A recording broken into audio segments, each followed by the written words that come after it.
ये राष्ट्रीय कार्यकारिणी ने बस ये तय किया है कि मैं और योगेंद्र यादव अभी पीएसी के मेंबर नहीं रहेंगे। जी, एक छोटा सा सवाल यही है, मैं पार्टी के एक अनुशासित कार्यकर्ता की तरह पार्टी मुझे जो आदेश देगी, मुझे जो भूमिका देगी, वो मैं पूरी तरह से निभाने की कोशिश करूंगा।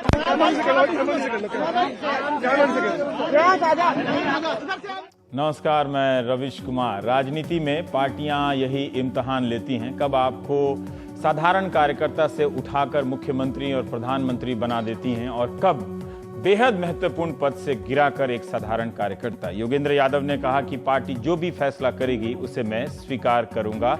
राष्ट्रीय कार्यकारिणी की बैठक खत्म हो चुकी है। ये तस्वीर बैठक के समाप्त होने के बाद की है। योगेंद्र यादव जब बाहर आए तो कैमरों ने उन्हें घेर लिया। सब जानना चाहते थे कि क्या हुआ, योगेंद्र यादव क्या बोलेंगे। उन्होंने यही कहा कि जो भी जिम्मेदारी मिलेगी स्वीकार करूंगा।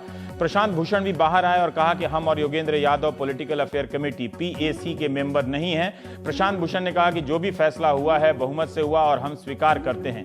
कार्यकारिणी में बहुमत से फैसला हुआ। 21 स्थायी सदस्यों और 6 राज्य संयोजकों यानी कुल 27 में से 25 ही सदस्य मौजूद थे। योगेंद्र और प्रशांत भूषण को सिर्फ 8 वोट मिले, लेकिन मिले जिससे उनके पीएसी से बाहर होने का रास्ता साफ हो गया। यह साफ नहीं है कि उनके सवालों पर मतदान हुआ या उन्हें बाहर करने के सवाल पर मतदान हुआ। कुमार विश्वास ने कहा कि दोनों की नई जिम्मेदारी दी जाएगी। दोनों को नई जिम्मेदारी क्या है, इस पर अटकलें चलेंगी, कोई साफ अभी नहीं किया गया है। दिन भर खबरें आती रही कि योगेंद्र को महाराष्ट्र का प्रभारी और प्रशांत को लीगल सेल की जिम्मेदारी दी जाएगी, मगर इस पर औपचारिक घोषणा नहीं है। अरविंद केजरीवाल इस बैठक में नहीं थे, मगर उनका सदस्यों से संपर्क जरूर रहा होगा। अरविंद के इस्तीफे को कार्यकारिणी ने खारिज कर दिया है। 8 घंटे तक चली इस बैठक से यह संकेत तो मिलता है कि आम आदमी पार्टी में फैसला बहुमत की औपचारिकता से ही होता है, लेकिन यह साफ नहीं हुआ कि मामला सुलझा है या इन दोनों नेताओं को किनारे कर दिया गया। मगर दोनों नेताओं के बयान बता रहे हैं कि वे साधारण कार्यकर्ता रहकर भी पार्टी में बने रहेंगे, लड़ेंगे शायद। बुधवार सुबह जिस तरह से माफीनामे से शुरुआत हुई, उससे लगा कि आम आदमी पार्टी में भलमनसाहत की तो कतई कमी नहीं है। आशीष खेतान ने अपने ट्वीट के लिए माफी मांगी। योगेंद्र यादव ने कहा कि मैं भी सुधरूंगा, श्रीराम शर्मा जी की तरह युग सुधरेगा, हम भी सुधरेंगे। कुमार विश्वास ने कहा कि वे दोनों पक्षों से बात कर रहे हैं और मामला सुलझा लेंगे। ऐसी भलमनसाहत मूलक बयानों के साथ साथ चैनलों पर खबरें भी पहले से फ्लैश हो रही थी, जो बाद में साबित हुई कि दोनों को निकाल दिया जाएगा। योगेंद्र यादव ने भी कहा कि शाम को अच्छी खबर मिलेगी, लेकिन कापासेड़ा के फार्म हाउस की बंद दीवारों को क्या पता था कि सब कुछ उसी तरह से तय होगा जो पहले से तय था। कापासेड़ा फार्म हाउस के बाहर स्थानीय लोगों की भीड़ जमा थी। कुछ आप समर्थक भी योगेंद्र, प्रशांत भूषण, मनीष सिसोदिया और अरविंद केजरीवाल की अच्छे दिनों वाली तस्वीरें लेकर आए थे। आप यूनाइटेड का हैशटैग भी छाप लाए थे। इन सब की मांग थी कि आप ना टूटे। आम आदमी पार्टी के कुछ शुभचिंतकों ने कार्यकारिणी को एक खत भी लिखा और कहा कि हम सब आप में हो रही घटनाओं को लेकर चिंतित हैं, खासकर आपके भीतर आलोचनाओं के प्रति बढ़ती असहनशीलता को लेकर। उन आवाजों को किनारे करने की कोशिश की जा रही है जो आंतरिक लोकतंत्र, जवाबदेही और पारदर्शिता की मांग कर रहे हैं। किसी भी पार्टी में विरोध और असहमतियां होती हैं, लेकिन उसे एक जिम्मेदार तरीके से संभालना चाहिए। इस पर दस्तखत हैं फिल्मकार आनंद पटवर्धन, हिमांशु ठक्कर, पुरुषोत्तम अग्रवाल जैसे लोगों के। क्या मामला सुलझ गया? प्रशांत और योगेंद्र के बाहर होने की बात तो पहले से ही कही जा रही थी। यह बड़ी बात है कि इस फैसले पर अब पार्टी के बहुमत की मुहर है। क्या यह साफ है कि जो सवाल उठाए गए थे उन पर कोई चर्चा हुई या फैसला हुआ? यह सब बताने के लिए सिर्फ कुमार विश्वास और पंकज को अधिकृत किया गया है। इसलिए आज स्टूडियो में आम आदमी पार्टी का कोई पक्षकार नहीं है, लेकिन राजनीति इसी को कहते हैं। कम से कम जो भी हुआ वो आमने सामने हुआ। दोनों खेमे 8 घंटे तक कार्यकारिणी में अपनी बातों को लेकर भिड़े रहे होंगे, लेकिन सब कुछ वो नहीं होता जो बैठक के बाद कहा जाता है। बैठक में क्या हुआ वो असली खबर होती है। क्या योगेंद्र यादव और प्रशांत भूषण के बाहर होने से एक बार फिर तय हो गया कि पार्टी पर अरविंद केजरीवाल की ही पकड़ है? पार्टी के सदस्य अपने नेता को जानते और पहचानते हैं। यह बात भी कम महत्वपूर्ण नहीं कि कार्यकारिणी में योगेंद्र और प्रशांत को 8 मत मिले हैं। इसका मतलब है कि 8 लोगों ने अरविंद केजरीवाल और उनके समर्थकों से अलग राय रखी। क्या इन सब बातों से इस विवाद के अलावा आंतरिक लोकतंत्र की प्रक्रिया को विश्वसनीयता नहीं मिलती है? यह सही है कि जो नेता होगा और जिसकी पकड़ होगी वो बाजी मारेगा, लेकिन बाहर होने वालों का रिकॉर्ड भी इतना खराब नहीं है। तो आम आदमी पार्टी में लोकतंत्र का पालन हुआ या उसके नाम पर बोलने वालों को सजा मिली? बीजेपी और कांग्रेस के नेताओं ने हमला बोल दिया है कि योगेंद्र यादव को बोलने की सजा मिली है। सवाल है कि योगेंद्र यादव और प्रशांत भूषण ने बाहर होकर क्या हासिल किया? इस विवाद से अरविंद केजरीवाल ने क्या हासिल किया? क्या वे इससे बरी हो गए कि पार्टी में सिर्फ उन्हीं की चलती है, या ये साबित कर गए कि उनके खिलाफ बोलकर भी 8 लोग कार्यकारिणी के सदस्य तो हैं ही? आप में से जो भी राजनीति में भागीदारी करते हैं या भविष्य में करना चाहते हैं, उन्हें इस बात का पूरा ख्याल रखना चाहिए कि पार्टी कैसे चलती है। किसी राजनीतिक दल की सारी उपलब्धि इस पर निर्भर नहीं होनी चाहिए कि वो सरकार कैसे चलाती है। पार्टी कैसे चलती है या यह चलाया जाता है, यह सवाल सरकार से भी बड़ा सवाल होना चाहिए। यह मेरा मत है। प्राइम टाइम में हम बात करते हैं। समित पात्रा साहब, प्रवक्ता बीजेपी, प्रोफेसर विवेक कुमार, राजनीतिक विश्लेषक जेएनयू के professor, Abhay Kumar Dubey, editor CSDS, और शरद हैं हमारे सहयोगी उस कापस हेड़ा से सुबह से वहां अटके हुए हैं। शरद, हमें इतना बता दीजिए कि हुआ क्या कार्यकारिणी में? हमें संख्या के हिसाब से मतदान की तो सूचना है, क्या जो सवाल उठाए गए थे योगेंद्र और प्रशांत की तरफ से उन पर मतदान हुआ, या उन्हें बोलने या मीडिया में चिट्ठी लीक करने की सजा दी गई? क्या हुआ इसमें? देखिए, मतदान इसमें तो बिल्कुल नहीं हुआ है। जो मुद्दे उन्होंने उठाए थे, मतदान केवल इस बात पर हुआ है, प्रस्ताव रखा गया कि राष्ट्रीय कार्यकारिणी अपने सदस्यों प्रशांत भूषण, योगेंद्र यादव को पीएसी से बाहर बुलाना चाहती है, तो जो लोग इसके खिलाफ हैं वो हाथ खड़ा करें।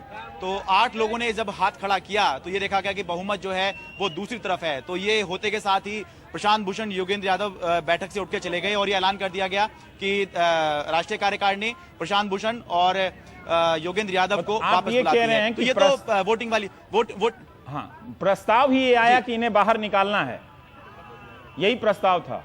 प्रस्ताव ये आया कि राष्ट्रीय कार्यकारिणी अपने 2 सदस्यों को पॉलिटिकल अफेयर्स कमेटी से वापस बुलाती है। जो लोग इसके खिलाफ हैं, जो इसके विरोध में हैं, वो अपने हाथ खड़ा करें। तो 8 लोगों ने हाथ खड़ा किए और वहीं पर उसके बाद ही प्रशांत भूषण और योगेंद्र यादव उठ के चले गए, क्योंकि वो मान चुके थे कि वो ये बैटल जो है, ये वोटिंग में वो हार गए हैं। लेकिन जो बड़ी बात है, ये तो हो गया है जो हो गया है। आम आदमी पार्टी से अभी कोई भी जो है सवालों के जवाब देने को फिलहाल तैयार नहीं है। जो बड़ा सवाल है वो ये है कि प्रशांत भूषण और योगेंद्र यादव को पॉलिटिकल अफेयर्स कमेटी से बाहर क्यों निकाला गया है। इस सवाल का जवाब बिल्कुल नहीं है। क्या उनके ऊपर जो आरोप थे, आरोप भी नहीं बताए गए हैं, और अगर कोई आरोप थे तो उसकी जांच क्या हुई, क्या रिपोर्ट आई, ये भी नहीं बताया गया है। और चलिए, अगर ये मान लिया गया चिट्ठी लीक करने की वजह से इनको बाहर निकाला गया है, तो चिट्ठी तो दूसरों ने भी लीक की थी, क्या उनके ऊपर भी कोई कार्रवाई की पार्टी ने बात कही है? ऐसी कोई बात नहीं हुई। इसका मतलब यह है कि केवल एक तरफा जानकारी आई है, अभी दूसरी तरफ से जानकारी आनी अभी बाकी है, और बहुत कुछ खुलना अभी बाकी है। केवल एक तरफ का पक्ष आया है, दूसरी तरफ से पक्ष बिल्कुल नहीं आया। दूसरी तरफ से पक्ष खुलना बाकी है। शरद कह रहे हैं कि अभय जी, आपसे पहले मैं चाहता हूं कि संबित भाई के पास जाऊं, भाजपा के जुझारू प्रवक्ता। और संबित भाई के पास जाने का मेरा मकसद ये है कि लोकतंत्र में 2 पार्टियों की हम तुलना करते हैं, हम और आप भी, दोनों की खिंचाई या सराहना, दोनों की तुलना करते हैं। इसलिए जरूरी है कि आंतरिक मामला होने के साथ साथ बावजूद दोनों पार्टियां या सब पार्टियां एक दूसरे की आंतरिक गतिविधियों पर नजर रखें। इससे पता चलता है कि आप कितने क्या हैं। आपकी पहली प्रतिक्रिया? देखिए, बहुत साफगोई से आज एक अलग लेवल का डिस्कशन मैं करना चाहूंगा। पहले ये कहते हुए नहीं, बिल्कुल सच कह रहा हूं। और देखिए, पहले ये कहते हुए आरंभ करूंगा कि दिल्ली के जो परिणाम आए उसमें आम आदमी पार्टी का जो अद्भुत प्रदर्शन रहा है और हमारी जो जबरदस्त हार रही है, हम भी इंट्रोस्पेक्ट कर रहे हैं कि दिल्ली में क्या हुआ है। चल रहा है, प्रणाली चल रहा है, उनके यहाँ भी इंट्रोस्पेक्शन संगठन को लेकर चल रहा है। ऐसे में मैं अगर उनके घर में पत्थर फेंकूं, टिप्पणी करूं, सरकाजम करूं, ये जनता पसंद नहीं करेगी। मगर ये कहते हुए फिर भी मैं चाहता हूं आप राजनीतिक बात करें। नहीं, मैं तभी मैं दूसरे मैंने शुरू में कहा आज इसलिए हैं। मैं समझ गया, वो आपने बहुत सटीक विषय कहा। इसलिए मैं आज सेज एडवाइस देना चाहूंगा, ना कि पॉलिटिकल ऑपोजिशन। एक ऋषि बनकर इस पे विषय रखूंगा। मैं ये कार्यक्रम जंगल में नहीं कर रहा हूं, मैं ऋषि मुनियों का आदर समझकार। मैं 1-2 पॉइंट महत्वपूर्ण रखूंगा। पॉइंट देखिए, संगठन, आज संगठन पे चर्चा चल रहा है। संगठन कई वर्षों के संचित तप, जो कार्यकर्ता होते हैं उनके संचित तप का नतीजा होता है। देखिए, भारतीय जनता पार्टी 30 वर्षों के संचित, उससे पहले जनसंघ, अचानक नहीं बनता है ये सब। हम समुद्र मंथन की बात करते हैं। कोई भी बड़ा कार्यक्रम हो, कार्य हो, इलेक्शन हो, वो समुद्र मंथन ही है। समुद्र मंथन से अंततः अमृत निकलता है, उससे पहले विष निकलता है। कभी कभी ऐसा होता है, ऋषि मुनि टाइप बोलिएगा तो फिर मैं बीच में आपको रोकने लगूंगा। सुनिए ना, मैं बता दूंगा उसी में। कभी कभी ऐसा भी होता है कि पहले अमृत निकल जाता है, बाद में विष आता है, मगर विष तो आता है। विष आया है। ये जो हुआ है, क्या आपकी पार्टी में ऐसा कभी हुआ था? 2 लोग, हालांकि शरद ने एक बात कही कि एक ही पक्ष आया है, तो ये ना समझना चाहिए कि सुलझ गया या वहां पर सारे सवालों के जवाब मिले या क्या हुए। लेकिन फिर भी क्या ये आपकी पार्टी में ऐसा मुमकिन हो सकता था, ऐसा कोई ऐसी कोई स्थिति आए और जिसमें मतदान? देखिए, राजनीति के कुछ स्वाभाविक गुण होते हैं और उसमें सभी पार्टी को इन प्रक्रियाओं से गुजरना पड़ता है, मगर परिपक्वता एक शब्द होती है और संयम दूसरा शब्द होता है। और जब आपकी पारी बहुत लंबी होती है तब आप कालखंड के साथ साथ परिपक्व भी हो जाते हैं और आप इन चीजों को संभालना जानते हैं। इस जो घटना हुई है, एक विपक्ष के नाते चार्ज किया है। नहीं, मैंने आपको आरंभ में कहा मैं चार्ज नहीं करना चाहूंगा, ये उनके पार्टी का आंतरिक विषय है, मैं केवल एनालिसिस। चलिए अच्छा, आज आप सेज की मुद्रा में हैं, मैं ऋषि बना और ये मौका सिर्फ आम आदमी पार्टी और बीजेपी के लिए नहीं है, इसलिए मैं कह रहा हूं कि हमारे दर्शकों को ये ज्यादा महत्व इस बात पे देना चाहिए कि कोई पार्टी कैसे चलती है, उसी आधार पर सरकार की जिम्मेदारी दी जाती है। तो गवर्नेंस, जिसको मैं बड़ा मसला नहीं मानता हूं, ये जानते हुए भी कि वो बहुत जरूरी है लोगों की समस्याओं को हल करने के लिए, लेकिन फिर भी अभय जी जो हुआ वो सुलझ गया या कांटा चुभा रह गया? नहीं, देखिए, राजनीति में जब किसी पार्टी के अंदर दो कार्यदिशाओं के बीच में संघर्ष होता है, जिसको हम लोग मार्क्सवादी शब्दावली में टू लाइन स्ट्रगल कहते हैं, मतलब जो है जो संघर्ष होता है, ये टू लाइन स्ट्रगल है या वन मैन स्ट्रगल? नहीं, ये टू लाइन स्ट्रगल है। ये 2013 से चल रहा है। 2013 में जब 28 सीटें मिली थी आम आदमी पार्टी को, उसी के बाद से वहां बहस शुरू हो गई थी कि इस पार्टी को लोकसभा का चुनाव कैसे लड़ना चाहिए। पर ये तो आइडियोलॉजिकल बात है। शरद ने एक बात कही है कि ये तो तय ही नहीं हुआ कि आप जो कह रहे हैं, जो लाइन है, लाइन पे मतदान होता है। विचारधारा सबकी एक है। हाँ, विचारधारा और स्ट्रेटजी दो अलग अलग चीजें हैं। हाँ। ये स्ट्रेटजी के ऊपर बहस है। तो स्ट्रेटजी की तो बहस नहीं हुई, ये कहा गया कि इनको निकाला जाएगा, जो प्रस्ताव आया, जो शरद बता रहे हैं। हाँ। नहीं, शरद जो बता रहे हैं, मीटिंग तो कई घंटे चली है ना। हाँ। ये जो मतदान वाला काम है, प्रस्ताव वाला, ये तो 10 मिनट में कंपोज हो गया होगा। हाँ। उस 10 मिनट से पहले का जो एक लंबी अवधि गुजरी है, वो निश्चित रूप से पहले सेशन में, मतलब नहीं, वो किसी को पता नहीं है ना उस लंबी अवधि में क्या हुआ। उस लंबी अवधि में जम के बहस हुई होगी। हमेशा ही नियम ये होता है, मैंने एक पार्टी में भी काम किया है, जब किसी कमेटी में कोई विवाद जाता है तो विवाद के दोनों पक्षकारों के बीच में विचार विमर्श होता है। जब कोई आम सहमति नहीं हो पाती है तब फिर मतदान होता है, मतदान से फैसला होता है। यही तरीका है किसी संगठन को चलाने का, और कोई तरीका इसके अलावा नहीं हो सकता है। ठीक है, या तो कमेटी में जाने से पहले फैसला हो जाए। हासिल क्या हुआ? अरविंद केजरीवाल का नेतृत्व और मजबूत होकर उभरा है या उन्होंने अपनी दावेदारी और पुख्ता की है? भाई, आम आदमी पार्टी के अंदर तो इस समय अरविंद केजरीवाल के नेतृत्व की जीत हुई है, नंबर एक बात। नंबर दो, लेकिन ये जीत नहीं, पार्टी के अंदर मैं कह रहा हूं। मतलब पार्टी के अंदर चुनाव तो वो जीत ही चुके हैं, उस पर तो कोई बहस ही नहीं। मेरा कहना है पार्टी के अंदर उनकी जीत हुई है। नंबर दो, ये जीत अंतिम नहीं है।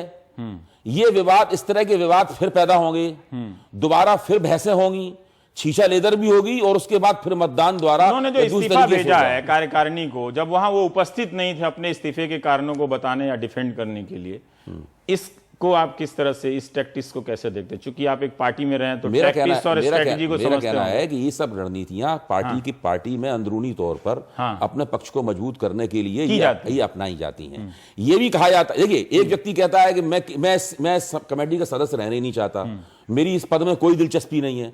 अगर आप फेस वैल्यू भी कहें, हमें उसकी बात मान लेनी चाहिए। हम उसका दिमाग पढ़ने का, उसका मन पढ़ने का तो हम कोई दावा कर नहीं सकते, लेकिन उसका मन कुछ और भी ये जानना चाहता हूं। नहीं, मैं ये एक ललित, मतलब वो उसके अलावा मैं जानना चाहता हूं कि इसमें मिला किसको? योगेंद्र यादव को क्या मिला? वो तो बाहर कर दिया गया। योगेंद्र यादव को तो बहुत नुकसान हुआ, प्रशांत भूषण को भी बहुत नुकसान हुआ, लेकिन ये नुकसान ऐसा नहीं है कि हमेशा हमेशा के लिए ये नुकसान होकर रह गया। विजय गोयल ने नुकसान आगे जाके वो लाभ भी बदल सकते हैं। संबित भाई ने कहा था, ठीक है, विजय गोयल और कांग्रेस का मैं बयान देख रहा था कि योगेंद्र को उनके बोलने की सजा मिली है। नहीं, देखिए, मैं ये नहीं कहता हूं। योगेंद्र बोल रहे थे, राष्ट्रीय कार्यकारिणी आम आदमी पार्टी की नहीं, किसी भी पार्टी की, उनका सबसे बड़ा फोरम होता है। उस फोरम में उन्होंने अपनी बात रखी होगी, और मेरा मानना है मजबूती से रखी होगी। प्रशांत भूषण ने भी अपनी बात रखी होगी, मजबूती से रखी होगी। उनके खिलाफ भी खूब बहस हुई होगी जम के। ठीक है, 6-7 घंटे मीटिंग चली है। विवेक जी, सॉरी, प्रोफेसर लोगों को भाई नहीं कहना चाहिए, मैं कान पकड़ता हूं। नहीं, अच्छा नहीं लगता है। मैं पुराने ख्याल का आदमी हूं, तो थोड़ा नया हो गया हूं, तो उसमें कोई बात नहीं, निकल गया, स्लिप ऑफ टंग। इतना चलता है। संबित हमारे उम्र के आसपास के हैं, तो फिर भी चलता है। मतलब मैं ये भी कोई इतने वरिष्ठ नहीं है जो आप, नहीं, वो जितने भी वरिष्ठ हो, इतना ये होना चाहिए। आप प्रोफेसर हैं, सॉरी यार, सॉरी। मैं, ठीक है, आपने बीएसपी में तो पूरी बाकायदा किताब लिखी है, उस किताब को मैं 4 बार अंडरलाइन करके पढ़ा हूं। ठीक है, वहां क्या आप ये कल्पना कर सकते थे कि इस तरह से वोटिंग होगा किसी बात को लेके?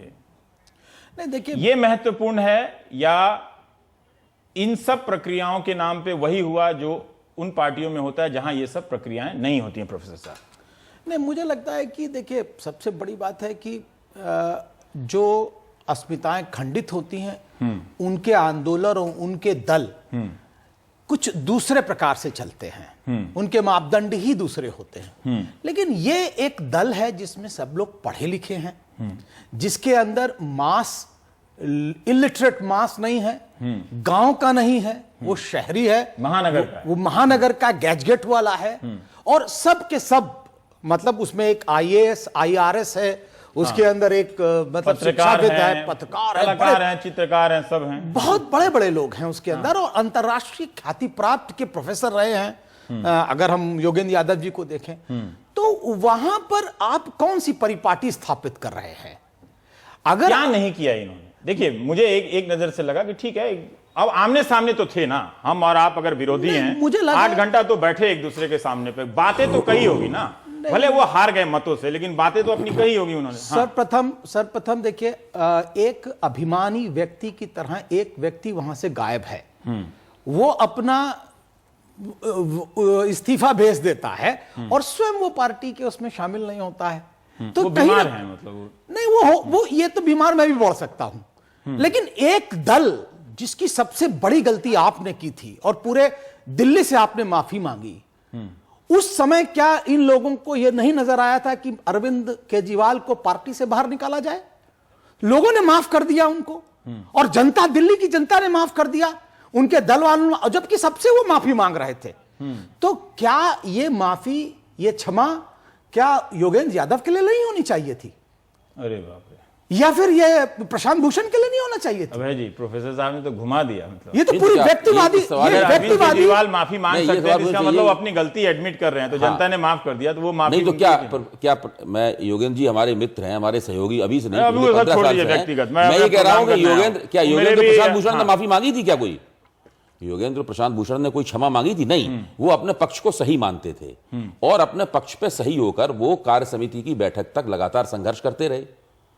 किसी भी पार्टी के अंदर अगर आप आंतरिक लोकतंत्र की बात करते हैं तकनीकी तौर पर, आपको आना चाहिए, मुझे नहीं पता है कि आंतरिक लोकतंत्र क्या होता है, आपको आना चाहिए था उस बहस में, आपको शामिल होना चाहिए था। आप ये देखना, ग्रेट डिबेट है, बिल्कुल, अगर वो लेनिन और ट्रॉट्स्की वाला, बिल्कुल, अगर डिबेट है तो आपको शामिल होना चाहिए था, अपना पक्ष रखना चाहिए था। आपको होली दिन दाऊ, एक जो इमेज आप बार बार लगातार प्रस्तुत कर रहे हैं, हम कैसे कह सकते हैं कि प्रशांत और योगेंद्र का होली दिन दाऊ इमेज नहीं है? नहीं, ये क्योंकि जिन लोगों ने जिस प्रकार की भाषा प्रयोग की है, और वो भी बहुत अदने कार्यकर्ता, मैं उनको कार्यकर्ता और लीडर के रूप में देख रहा हूं, उन लोगों ने जो भाषा का प्रयोग किया है, और वो भी पब्लिक भाषा। विवेक साहब, आप इसको महत्व क्यों नहीं दे रहे कि दोनों को मौका मिला एक दूसरे से बात कहने का, एक मतदान हुआ, 8 लोग कार्यकारिणी में ऐसे भी लोग हैं, नहीं, अगर 8 लोग हैं, मुझे तो लग रहा था कि योगेंद्र और ऐसा उनकी पराजय नहीं हुई है, ऐसी पराजय नहीं हुई है, और प्रशांत ही हैं इनके साथ, इनका कोई समर्थन नहीं है, लेकिन 8 लोग सामने हैं, पक्ष में भी लोग। एक होती है वास्तविकता, एक होती है औपचारिकता। अरे मतलब तुम ही सिपाही, तुम ही गवाही, तो मेरा तुम ही काजी। इसके बाद भी आप कह रहे हैं कि तुम ही सिपाही, तुम ही गवाही। बिल्कुल, आप बताइए 11 लोग कौन है? वो लोग जो लोग निर्णय ले रहे हैं, हाथ उठा करके निर्णय ले रहे हैं, लेकिन 8 लोगों ने प्रशांत और योगेंद्र के पक्ष में वोट दिया। इसका मतलब ये हुआ कि ये जो डिसीजन आप कह रहे हैं कि एक प्रजातांत्रिक डिसीजन है, 17 लोग उनके पक्ष में थे, 8 इनके पक्ष में थे। हाँ, तो फिर आप बताइए, फिर फायदा क्या हुआ कि आप जो बात कहना चाह रहे थे उसको वैसे लिख करके कह देते? आप ये दिखावा क्या कर रहे हैं कि नहीं, हम एक फोरम में आएंगे और डिस्कशन करेंगे और उसके बाद डिसीजन लेंगे? मुझे लगता है कि जो फॉरगॉन कंक्लूजन था वो ले लिया